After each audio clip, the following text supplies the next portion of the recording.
Can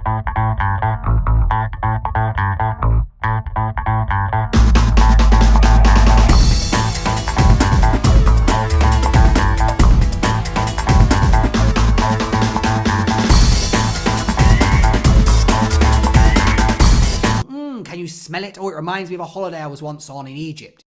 Hello and welcome to the online theatre school. Today we're going to be writing our own monologues, and not only are we writing them, but we're going to perform, and if you want to upload and hashtag the online theatre school, we're going to post them as well. Monologues are really, really important in the acting industry, especially if you're going to audition for drama school, because when you go to audition for drama schools, they usually ask you to perform a monologue.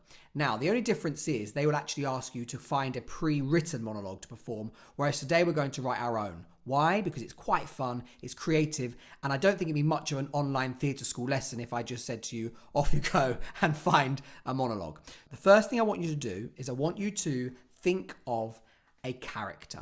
Okay, now it's very easy to just say think of a character at the top of your head. So I think the best place to start is a scenario. Okay, so I want you to think of a scenario where your character might be. Is your character at school? Is your character at work? Is your character on a beach? Is your character in a police station?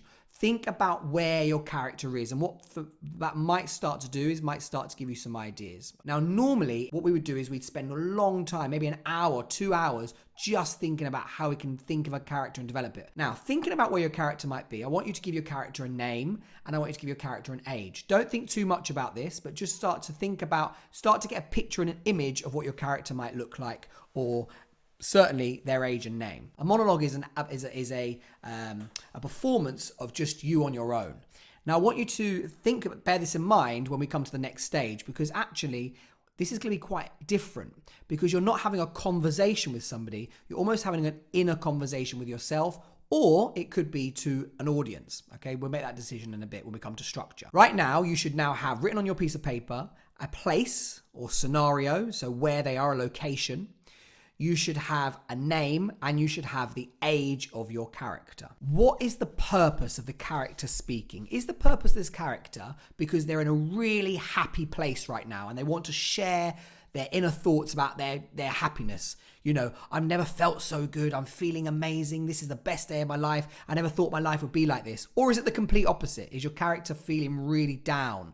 Or has your character got a decision they need to make? Why are you writing this monologue? What is your character is feeling at this moment? What is it they want to say and why they're saying it? And you're starting to think about what your character might be thinking about at the moment and why they want to speak. So you need to make a decision. Is your character speaking towards the audience, so informing them of something? Or are you speaking your inner thoughts, a bit like sort of Hamlet, you know, the famous to be or not to be, where he's speaking his inner thoughts at that moment? Think about what it is that you want to say and who you're saying it to. Where is our journey going to go? What is the structure of our piece of writing going to have? Is your monologue going to have a moment in it where there's a climax? So is there going to be a point in your monologue where you have a moment where you go, oh yes?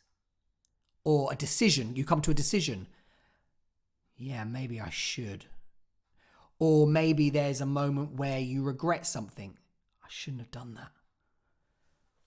How can I get out of it? Yeah. So start to think about what it is that the moment in your play where there's a climax, a point, you reach a moment where there's maybe a decision or a change in thought or something. You've got a scenario, you've got a place, so a police station, a park, a school, your bedroom, wherever it is you are in that moment. You've got a character's name, you've got a character's age, and you've got something that's happened to that character, a situation. So it might be happy, it might be sad, it might be whatever. You've now got all these information in your mind. By the way, when you leave this session, before you upload, you can make more notes. You don't have to make all these decisions now. You might go back to your notepad in a bit and think, oh, actually, I don't like that. I'll make a change, okay? So don't worry too much about the pressure of having it all right now. So I want you to start your monologue. Maybe you start it softly and quietly, and then maybe there's a moment where you go, no! And you have a real moment in the monologue. Or maybe it's a recognition or a realization. So when you have that moment, you then need to start to come back down. And I want you to have a conclusion to your monologue. A whole sort of a section of a play where it's just you as the actor. You are the monologue, you are the performance. But within this monologue, I want it to go on a journey. I want it to start off with something, then have a moment of climax or a peak, and then I want you to bring it back down and have some sort of closure. The closure might be there's a knock on the door. That's enough. The closure might be you work something out. It could end with a question. It doesn't matter. But as long as you've got a closure, as long as you've got an ending, okay? Now, traditionally, you might think of it in sort of real layman's terms, so simple terms as beginning, middle, and end. Maybe for now, we should think of it like that. A beginning, middle, and end. But our middle is our climax, okay? Now, obviously, when you're writing monologues and script work and character development over a period of time, you would have it's much more sophisticated than just those 3 points. But for now, for our monologue today, I want you to think about just in terms of that sort of triangle. What happens next? You're going to go away. You're going to create this monologue. You're going to write it. You're going to brainstorm these ideas. You're then going to write it. Don't worry about writing a huge novel. It doesn't have to be pages and pages and pages. Try and time yourself. I think maybe 2 minutes is enough. Okay, 2 minutes, maybe 3 minutes. Don't go any more than 4 minutes. Is that a song? 2 minutes? Maybe? I don't know. Don't go any more than 3 or 4 minutes. You can then perform it to yourself, perform it to the mirror, perform it to your friends and family, or whoever's in your home, your dog, perform it to your dog. Then you need to think about uploading it. It's about drama and acting is about building your confidence as well as developing yourself as an actor. If you do want to share it and you do want to post it, hashtag online theatre school. Best of luck and enjoy it.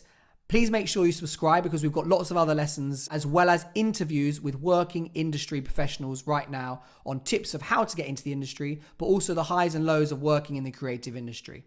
Thanks very much for watching. See you soon.